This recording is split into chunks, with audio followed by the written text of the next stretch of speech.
Peace, friends. I'm Pastor Tom Arthur from Sycamore Creek Church in Lansing, Michigan. Whether you experience sheltering in place as positive or negative, we can all shelter in God's grace daily. Psalm 91 says, "Those who live in the shelter of the Most High will find rest in the shadow of the Almighty." Our Daily Shelter is a live video podcast where we interview an expert in one area or topic related to COVID-19 and sheltering in place, so that we can find God's grace for today. We cover a range of topics from science to government and theology to prayer. We're looking to find God's grace in each area of our lives. So let's shelter in God's grace together right now. Welcome back to Season 2 of Our Daily Shelter. We've got 4 or 5 more weeks of midweek episodes where we'll interview one guest about one topic that will help us shelter in God's grace. We kick off Season 2 by inviting our most popular guest from Season 1 to join us again, talking about the most popular topic. It wasn't sex, it wasn't parenting, it wasn't the bishop, or the question of whether God is good or not. The most popular topic was science. And the most popular guest was our very own Reverend Dr. Mark Aupperlee, who is also Sycamore Creek's campus pastor at our Potterville Campus. Before Mark was a pastor, he was a breast cancer researcher at MSU. And he's here today to talk to us about more science. Mark, I see you've got your lab coat on. I do. I'm all ready to go today. I don't usually call you doctor, but I feel like every time you come on this show, I call you Dr. Aupperlee. I like it. That's why I agreed to come on. Well, thank you for joining us again today. It's not like we're not on a lot of Zoom meetings already together. So yeah, I'm pretty used to this. Yeah. Mark, before we get to the topic of science, what's your life been like since we last talked to you in Season 1? I think that was, we've been in sheltering in place for 2 months now, 8 weeks. It's been a long time. What's your life been like over the last 8 weeks? And have you experienced God's grace at all in it? Well, I think since we talked last, not a whole lot has changed. I'm still at home a lot. I think maybe I'm getting a little better at online worship, and we've, slowly improved at certain things over time. But we don't get out a whole lot as a family, other than I continue to go for walks each night with Jana, and that gets us outside and out of our house. Overall, though, we're doing pretty well. My family, I live with all introverts except for me. And so the introverts love this staying at home and not having to go out. I'd say there's 2 ways I've seen God's grace in the midst of this. One is actually through the response to the first episode of Our Daily Shelter. One of the passions that I have is science, and I love seeing that so many people are interested in engaging science and what science has to offer and to help them with right now. And I see that as a good thing. I love to see people engage with science. That's been sort of a fundamental posture we've had as a church. Yes. To engage science and faith together. In fact, every 3 years we do a whole series just on science and faith. Absolutely. And that's the other thing that, I get really passionate about science. I also get really passionate about Jesus. And I've seen people really interested in spirituality, in learning more about faith, and in particular, learning more about Christianity.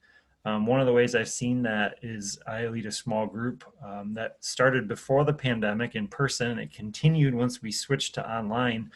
And that small group was all about experiencing God. And we had such a powerful experience together, even online on Zoom, that after the study ended, we've continued to meet this month so that we could continue to encourage one another and hold one another accountable for continuing to have a relationship with Jesus. And so I've seen God's grace in those 2 things coming together, my 2 passions, faith and science. Yeah, it certainly is true that church and connecting with God and others does happen online, and you can have real encounters in the midst of that. Of course, we all miss being face to face, but let's not let that keep us as an excuse for actually taking the time to encounter God, like you said. Hey, Mark, in season one, you shared with us one big topic about how science takes time to approach truth and to be patient with that process. So, what's the next big thing? I mean, you're getting to come back for a second point I know, a that we second need to point. know. I put a lot of thought into this. I was like, how do I mean, I feel like there's some pressure too from that first episode. It was so popular. How do I follow up with that? Well, You've got a running start, though, because you're the first episode. So, that means you have the most time of all of them to rack that's up true. views. Well, and I'm gonna be touting this left and right on social media. I mean, I didn't tell you, but part of the secret to my success is I just go on Facebook each day and I watch myself. That's why it's so highly rated. So you had it right the last time I talked about science. It's be patient with it. It's a process. It changes over time. And really the point there was that science changes. And so from day to day, month to month, year to year, science is going to tell you different things. And that can be really frustrating for the average person because we want things to be consistent. And when it changes, it's a moving target. It's kind of Yeah. tough. And so last time there was a graph, I think, that we shared last time that showed our understanding approaching truth over time. And that as scientists get more data, get more information, get more things put together, they slowly approach truth. Now, what I want to talk about today is how we take that understanding and how we apply it to our life. Because this is where science gets really tricky. It's one thing to approach truth, it's another thing to figure out how we apply that truth. And for here, I have a second graph that kind of shows some of the trickiness of it. And the second graph highlights that nice smooth curve that I showed before, that's kind of the ideal. But as we all know, we live in a real world, and in reality, it's not a nice smooth curve toward truth and understanding. It's a wiggly thing. It's all over the place. Sometimes we take steps forward, sometimes we take steps back. And so trying to figure out how do we take this moving toward truth and applying it to our life is really difficult. Now, one of the things that makes it particularly difficult in terms of COVID-19, and this is true with a lot of science, is that as the science changes, our behavior changes. And then the science changes again to reflect that change in behavior. And then we change again. And so you get this cycle back and forth that really is part of that squiggly line that you see there of reality. Mm-hmm. And so just as an example, in the midst of COVID-19, initially no one was wearing masks. And so a lot of science was done on transmission of the virus with people not wearing masks. A lot of situations, a lot of scenarios. Well, now more and more people are wearing masks. That then changes the way the virus spreads and in our modeling around it. And so you'll hear different projections all the time about how many people are going to get sick. Well, it's because it's a moving target. Our behavior changes the predictions. So what I want to do today is just take one specific example of this, and that's taking data, scientific data out there, and using it to inform how we open things up as a society. I think, in general, at least I know for me, Everybody's got that on their mind. When do we I know we want to back up? reopen, right? We want When do we open to the get back to church? When normal do we life. get to go back to restaurants? When do we get to go back to playgrounds? Yes, exactly. When do we get back to all these things? And so I want to take that specific sentiment and look at how science informs our practice of reopening things. And there's an article that I came across, actually it was through the New York Times Daily that I get in my email each day. And it's a post that's gone viral. It's by a scientist named Aaron Bromage. He is a professor at University of Massachusetts, Dartmouth. And he gives us a guide for, as we reopen, how do we stay away from high risk situations? So what are things that are relatively safe to do? What are things that are more high risk? Yeah, the title of the article is really interesting in that respect. I think Yes. It's like, what is it? Know the risks, avoid the risks. It is the risks, know them, and avoid them. There we go. That catches your attention right now. It does. It gets your attention. It's a fantastic article. I'm going to try to just briefly summarize it. I'd encourage people to read the whole thing. What I really appreciate about the article is what Aaron has done is he's taken a lot of the science that's out there, the data that we have, and he's put it together in a way that's accessible to the average person. And that's a really tricky thing to do, to take science information and to help it inform our practice. Now, what he does is he talks about first in that about viral transmission and helps us to better understand it. And he basically gives us a formula that successful viral infection involves exposure to the virus over time. And so you can either have a really high exposure over a short time and get the virus, or a lower exposure over a long time and you can get the virus. With that in mind, and he looks at a bunch of different scenarios, like someone who's sneezing, or someone who's singing, or all sorts of different things. He then looks at some specific situations and how the virus is transmitted in those situations. For example, he looks at restaurants, and there's a specific study where they looked at the airflow in a restaurant and how the airflow impacted viral transmission. This part of the article was particularly scary, especially if you want to get back to a restaurant. It was really scary, wasn't it? And so what he presents is that you could be 6 feet apart from someone, and depending on the airflow, it doesn't matter. And so there's with the recycled air. Yes, there's a great example of the data informing how our practice. Mm-hmm. And something where we might think, well, we're 6 feet apart, we'd be fine. You are fine if you're in a grocery store and you're just moving through the grocery store. But if you're going to sit in a restaurant for an hour and a half period of time, you could potentially get exposed by someone who's far away from you based on airflow. Yeah. Another place he looks is as workplaces. He's got a call center example. That's a really powerful example where tons of people got infected. Yeah. Call center. And then the one I think is particularly applicable to us as a church. This is the example of a choir in Washington State. And the choir gathered, and 45 of the 60 people in the choir came down with coronavirus. And, I read about that, and as a church leader, I'm like, oh boy, because I really, really want to get together again in person as a church. And what I gather from the data he presents is that that's maybe still something to approach with caution. And in particular, he highlights singing as something that increases risk. And I always thought Jeremy was a bit of a risk to all of us. He is a risk. I mean, man. Now, giving up singing wouldn't be a bad thing for me. Like, no one really wants to hear me sing, but good singing is amazing, and it's an important part of worship. And what the data suggests, again, is to be very careful about that. Mm-hmm. He also looks at some other places, like he looks at indoor sports and suggests that gyms are potentially problematic places. He looks at birthday parties and funerals, and that's from a case study of an individual in Chicago who infected a whole bunch of people through a birthday party and a funeral. And he basically uses data to show some high-risk environments and how we should be careful. And I love, he recognizes the limitations of our data. And one of the places he says that we don't really know a whole lot about, and he addresses this in the comments on the article, is bathrooms.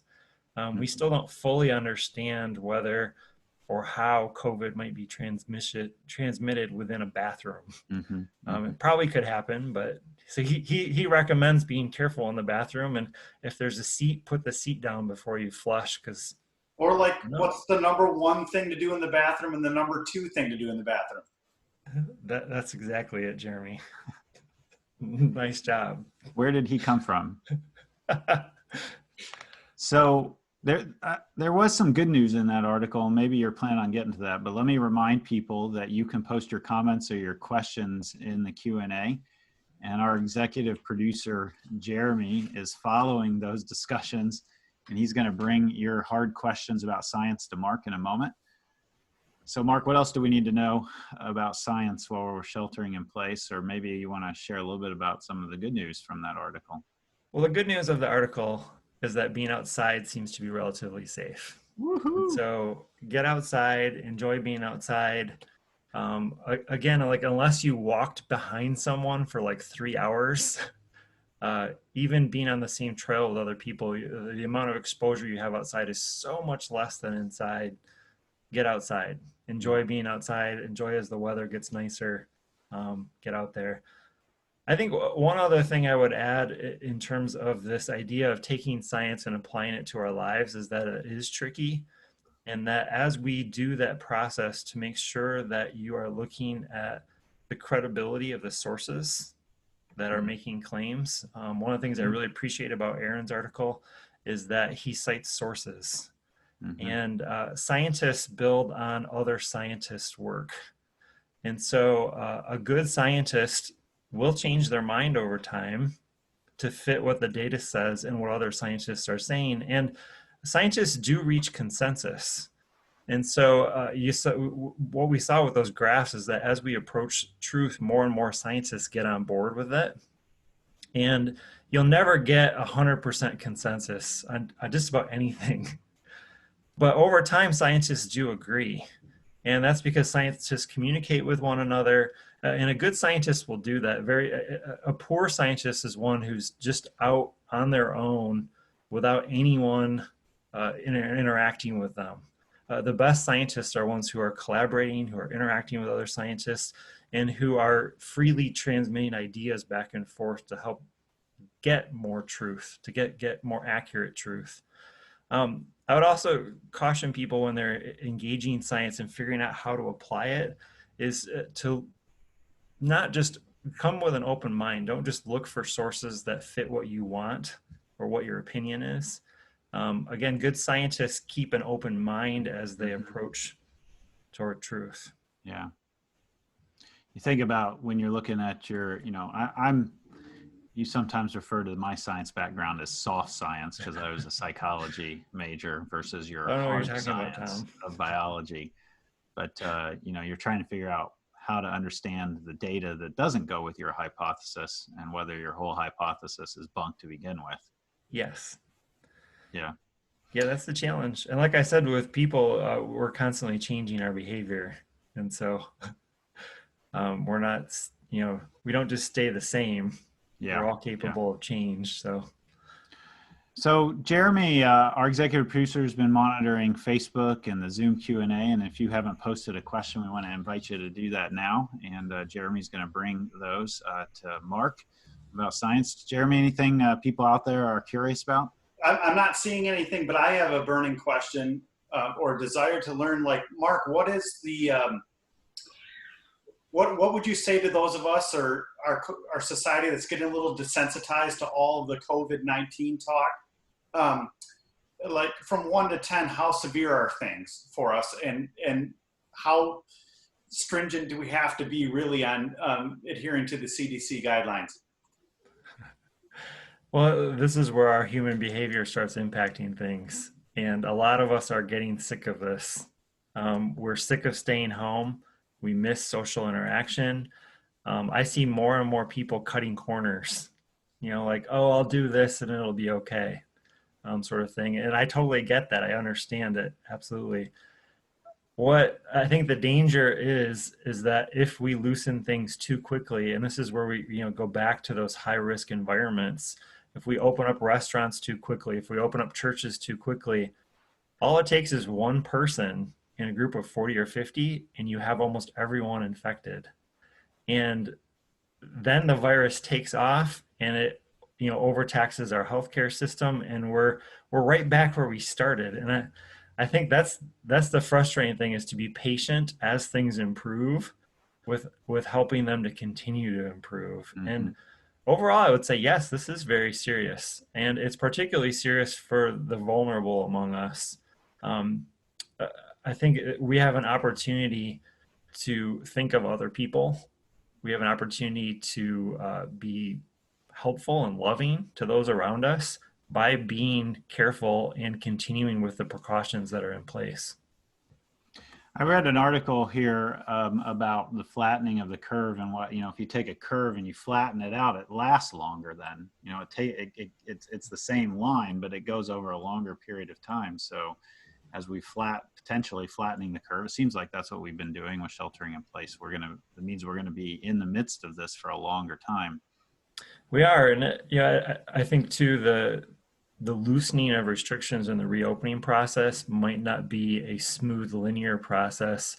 It might involve some opening and then some closing, and then some opening and closing, like as we figure it out. And again, that goes back to that human behavior impacts the science, impacts human behavior. There's going to be a back and forth as we move forward with this, trying to get that balance right of moving toward normal life while also not overtaxing our healthcare system. Yeah. Hey, Mark, thanks so much for talking to us today about science. And we have now come to a new segment in our podcast.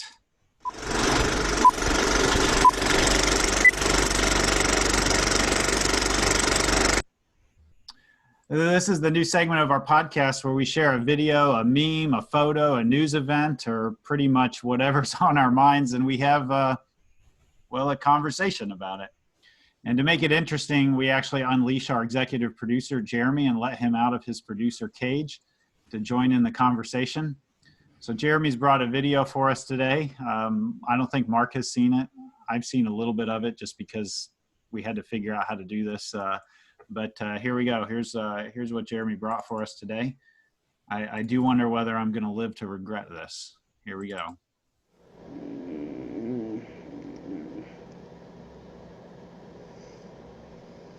What is he eating? Celery and hummus.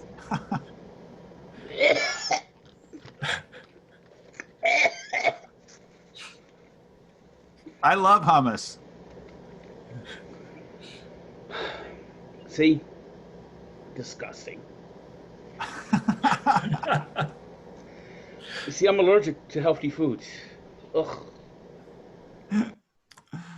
All right, guys. So that is Frank the Tank Fleming. He is the world's biggest New York Metropolitans baseball fan. He's on lots of platforms, but he's been, sheltering in place. And people know that he's got a large platform, and they send him beverages and different kinds of unique foods and things like that. And he tries it and gives it a rating. That video was taken several years ago, and that's really what put him on the map. So Frank is trying celery and hummus. He doesn't like it. Tom and Mark, is there anything you tried while sheltering in place that you just didn't like? I wouldn't say that. Well, this wasn't that we didn't like it, but Sarah made a mistake. There was a recipe she was making that called for capers, and she reached into the refrigerator, and we have this jar of green peppercorns in liquid, and they look crazy like capers. So she basically put an eighth of a cup of black whole peppercorns in this recipe. And when you bite it, what's the past tense? Boat? When you bite it, it did. When you bited it? Yeah. Why do I feel like all of a sudden I've become an idiot? You're a COVID idiot. I know. When you bit into it, that's the past tense. When you bit into it, you got a flavor explosion in your mouth. And the kids' eyes were like, whoa. Yeah. Mark, what have you tried thus far that you haven't liked, like a food or beverage wise? We've had a lot of sourdough bread at our house. Jana got some sourdough starter.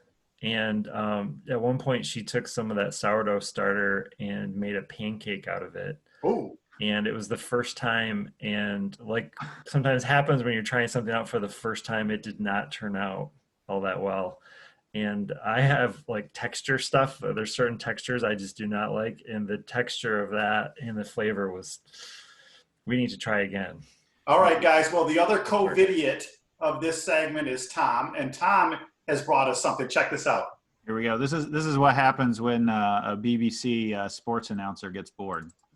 Well, how fitting that it should come down to these two.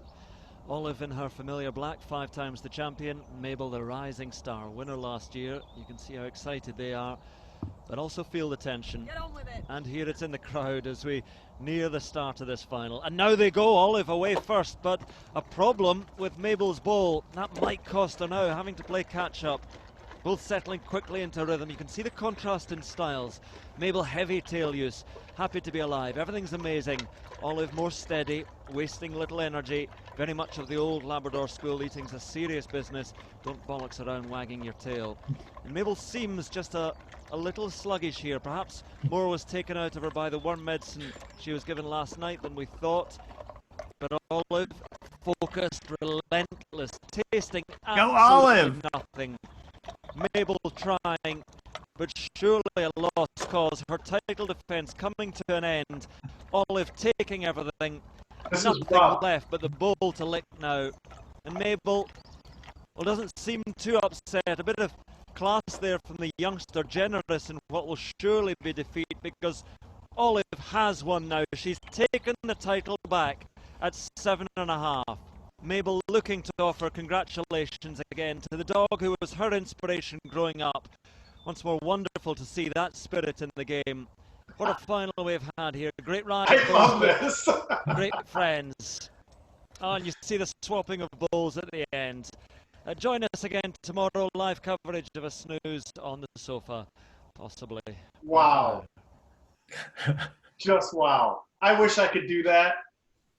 It's amazing how, you can make something totally mundane fascinating by putting a sports announcer with it. Especially a British one. Yeah, absolutely. Sarah shared those to me. There's a whole bunch of them out there. I forgot to pick up the name of the guy, but if you search for BBC board sports announcer, you'll find it on YouTube. It's really pretty spectacular. Well, Mark, we've come to the end of episode 1 of season 2. How can people keep up with you if they want to connect with you more? I can connect with me on Facebook, or you can email me at mark@sycamorecreekchurch.org. And like I said before, I'm happy to answer science questions or wade in on opinions on how science informs behavior and what we should be doing. So how can people be in prayer for you? And maybe as you answer that question, you can answer it as well a little bit, like how can we be in prayer for scientists right now? I think we all need prayer right now for patience. Like we talked about with Jeremy, we're getting a little impatient with all of this.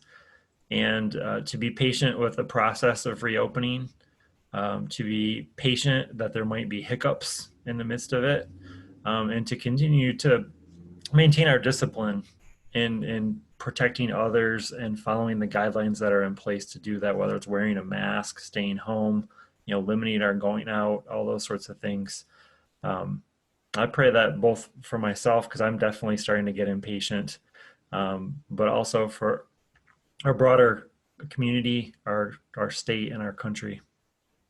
Yeah. All right, friends, will you join me in praying for what Mark has shared? God, we give you thanks for Mark and for other scientists who are helping us stay safe right now, helping us stay well, helping us live well and do good as in taking care of those around us.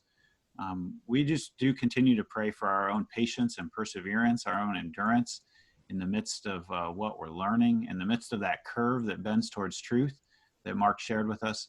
We ask for your grace to do what we need to do to love ourselves and love others well. We pray for the scientists that are on the front edge of this.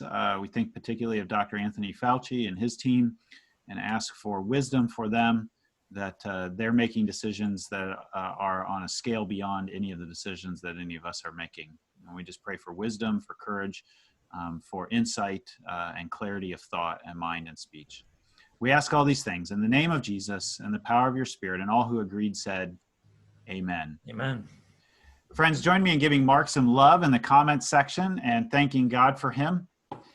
There are a couple of things I want you to be aware of that are coming up. Our Daily Shelter is moving to a midweek podcast. We'll host live shows on Tuesday, Wednesday, and Thursday, and we'll aim for them to usually be at 3 p.m. You can join in live at sycamorecreekchurch.org/ODS. That's the Zoom link. Or you can always watch them afterwards on our Facebook page or our YouTube channel. In fact, we would love for you to like the Facebook page or the YouTube channel and subscribe to our YouTube channel as well. Tomorrow, we have very excited to have a special guest on. Mayor Andy Shore is hopefully going to be with us, although we heard today that he's had a special kind of emergency city council meeting pop up. And so we're seeing if we can find a new schedule to work for him. If he's not able to be with us, then we are going to have with us Andy Crawford, who is the Director of Neighborhood and Citizen Engagement for City of Lansing. And I've met both of them, of course, Mayor Shore and Andy Crawford. Both of them will be great to help us get the lowdown on Lansing and have a better understanding of what is going on. Right now, we all need to connect with something bigger than ourselves, and we want to invite you to connect with God and others at Sycamore Creek. Stay connected with us and always be in the know about opportunities to connect through our digital connection card, sycamorecreekchurch.org/connect. Don't shelter alone. Connect with others and God at Sycamore Creek.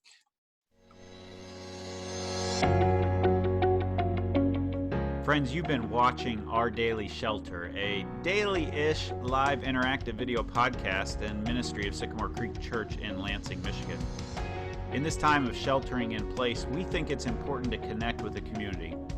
So find community every Sunday at 1 p.m. in a live interactive worship event at sycamorecreekchurch.org/SL-worship. That stands for South Lansing Worship. Or every Monday night in a church-wide video chat open to everyone at sycamorecreekchurch.org/all-chat. You can connect with us and we can connect with you through our digital connection card found at sycamorecreekchurch.org/connect. Submit prayer requests here on this topic or really any topic, or by email at prayers@sycamorecreekchurch.org. We've got a team of people who are praying for you daily. Download and check out our app by searching for SCCMI in your app store, and you'll find lots of great resources there, including past and current sermons.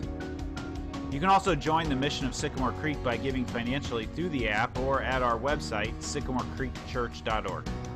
Your generosity helps make resources like Our Daily Shelter available for free.